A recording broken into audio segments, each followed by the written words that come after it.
네, 이어서 저희 VNS의 이해라고 해서 동산 히어링 이승철 팀장님께서 강의를 해주시겠습니다. 모두 나가지 마시고 강의 끝까지 참석해 주시기 바랍니다.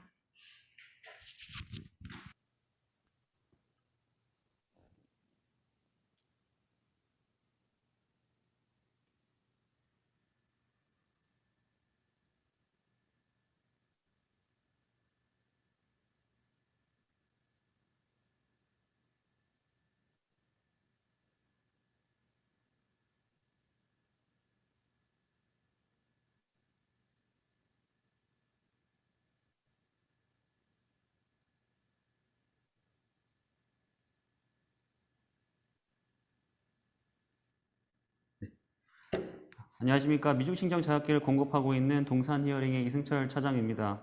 교육 진행에 앞서 뜻깊은 자리를 마련해 주신 한국내혈증협회 김동욱 회장님과 협회 관계자분들께 진심으로 감사 인사드립니다.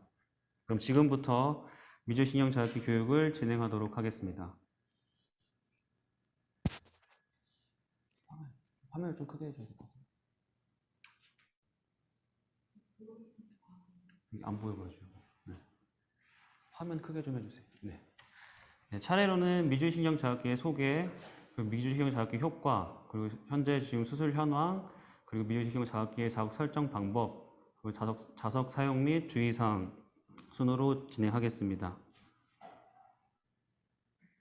네, 미중신경 자극기는 베거스 너브 시뮬레이션으로 영어 앞글자를 이용해서 VNS로 불리고 있습니다. 미주신경 자극기는 외과적 시술을 통해서 자극 발생기와 전극선을 체내에 삽입하게 되며 삽입된 장치를 통해 미주신경에 지속적인 자극을 주어서 경련의 횟수와 강도를 줄여주는 보조 치료 장치입니다. 이 수술은 뇌수술이 아님으로써 타 수술에 비해 비교적 간단하고 환자에게 부담이 적은 수술입니다. 현재 전 세계 약 17만 명 이상의 환자가 미주신경 자극 치료를 진행하고 있습니다.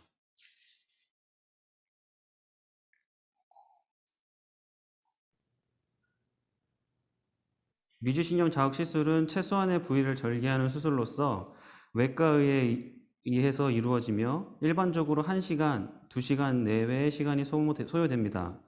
이 시간은 마취와 회복 시간은 제외된 시간이며 그림에서 보시는 것처럼 미주신경 자극기를 체내에 삽입하게 됩니다.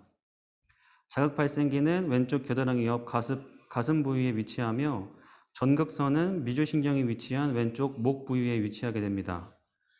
이 두 장치는 모두 체내에 삽입되기 때문에 외부에 노출이 되지 않습니다. 시술을 받은 후 약 2주부터 정기 자극을 시작하게 되며 정기적으로 병원에 방문하여 진료 및 검사를 받고 미주신경 자극 치료의 정기 자극 설정 값을 조절하게 됩니다. 네, 이 그림은 미주신경 자극기가 작동하는 원리인데요. 보시면 양극을 통해서 전기 자극이 들어가게 되고 발생된 전기 자극은 음극을 통해서 다시 돌아가게 됩니다.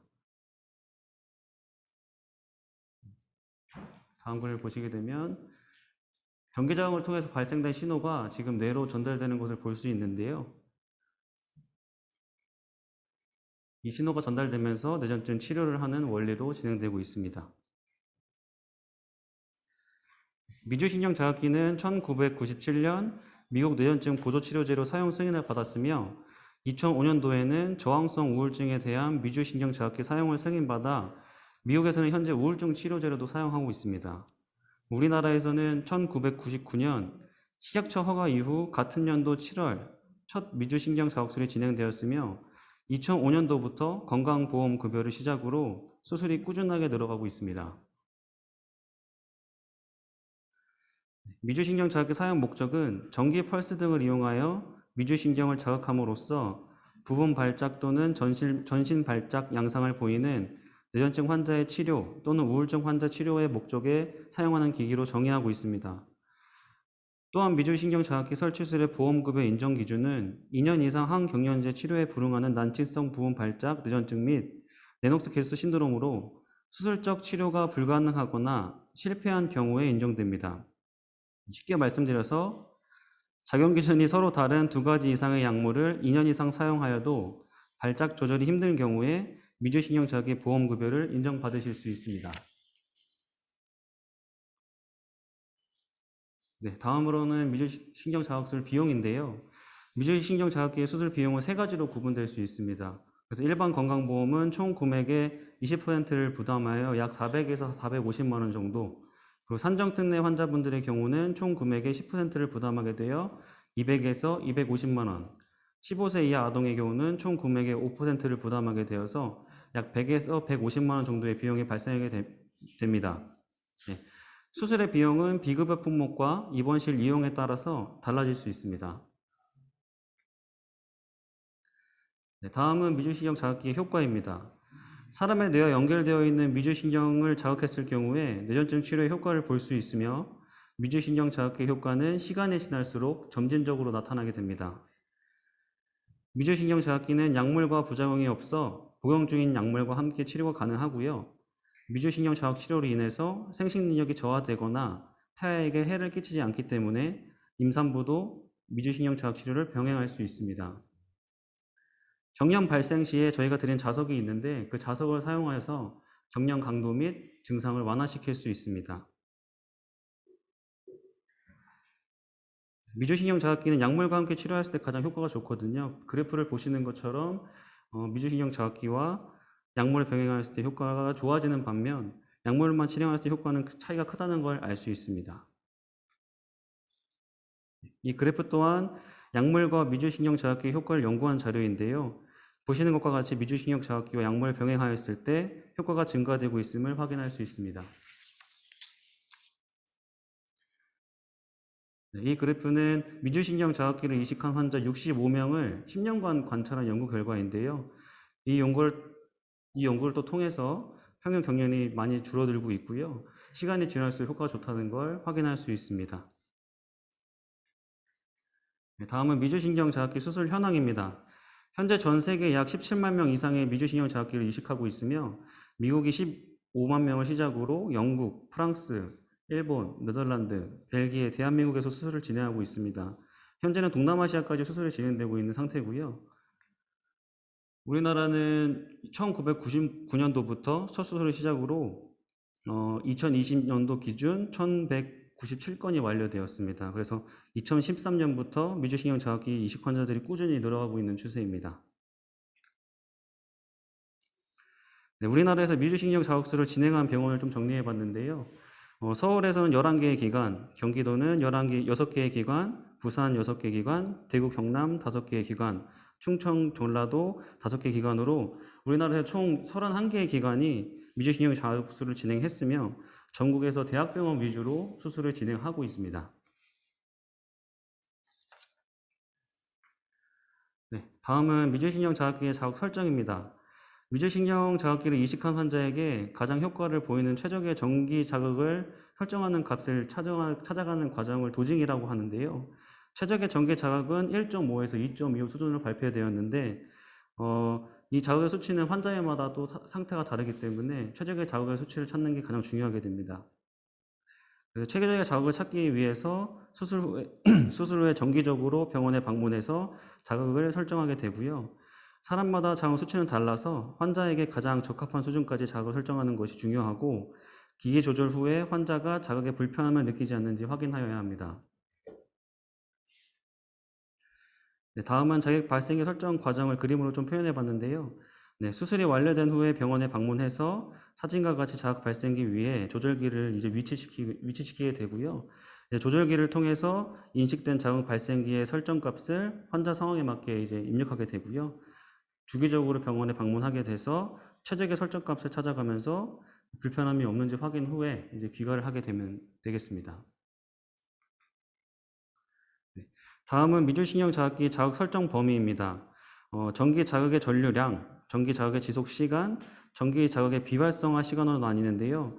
통상적으로 첫째 줄에 있는 저희 아프 커런트라고 해서 전기 자극의 전류량을 조절하게 되고요. 전기 자극 지속 시간은 30초, 전기 자극 비활성화 시간 5분으로 쉽게 말해서 5분마다 30초의 자극이 들어간다고 생각하시면 되실 것 같습니다. 그래서 지속 시간과 자극 빈도는 환자의 상태에 따라서 조절할 수 있게 되겠고요. 다음에 이제 미주신경 자극기 수술을 하시고 나서 자석을 또 저희가 드리는데, 자석 사용 방법을 좀 알려드리겠습니다. 이 자석은 경련이 발생 시에 사용하면 되시고요. 자극 발생기가 위치된 부분에 자석을 지금 사진과 같이 문지르게 되면 경련을 멈추게 하거나 경련의 강도를 줄일 수 있습니다. 그래서 자극에 견디기 힘든 경우에는 자석을 자극 발생에 대고 있으면 또 일시적으로 멈추게 할 수도 있거든요. 그래서 이 자석을 잘 사용하라고 지금 권고드리고 있습니다. 자석에 대한 연구 결과인데요. 약 9,500명의 환자 중에 경련 시 자극을 사용했을 때 62%의 환자가 경련이 중지되거나 강도가 줄어들었다는 연구 결과가 발표되어 경련 발생 시에는 자석을 좀 자주 사용하라고 권고를 드리고 있고요. 네, 마지막으로 주의사항입니다. 미주신경 자극기는 체내에 삽입되므로 입욕 등의 일상적인 생활에는 문제가 없습니다. 스마트폰, TV, 헤어드라이어, 전자레인지 등 일반 전자제품은 미주신경 자극기에 전혀 영향을 미치지 않고요. 강한 자개장을 일으키는 기기와 장치는 미주신경 자극기에 영향을 미칠 수 있기 때문에 좀 주의가 요해집니다. 대형 모터, 발전 설비, 고압 변전소, 고압의 공업기기 등의 주변은 피하셔야 하고 초음파, 엑스레이, CT 등의 일반적인 진단검사는 시스템에 영향을 주지 않는데 MRI 촬영 시에는 담당의와 상의 후에 진행하셔야 됩니다.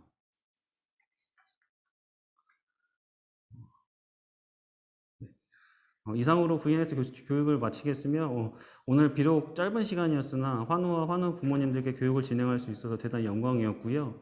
추가적으로 궁금하신 사항 있으시면 지금 사진으로 보이시는 담당자 연락처로 연락 주시면 언제든지 성심성의껏 답변 드리도록 하겠습니다. 네, 감사합니다. 네, 지금까지 VNS의 이해에 대해 강의해주신 이승철 팀장님께 감사 인사드리겠습니다. 네, 오늘 7월 드라벨 증후군의 이해 강의가 종료되었습니다. 오늘 강의에 모두 참석해주셔서 감사드리고요. 다음 9월 강의 주제는 케톤 생성 식이요법과 수술치료입니다. 9월 30일 목요일 오후 4시에 온라인으로 진행될 예정이오니 그때도 많은 참석 부탁드리겠습니다.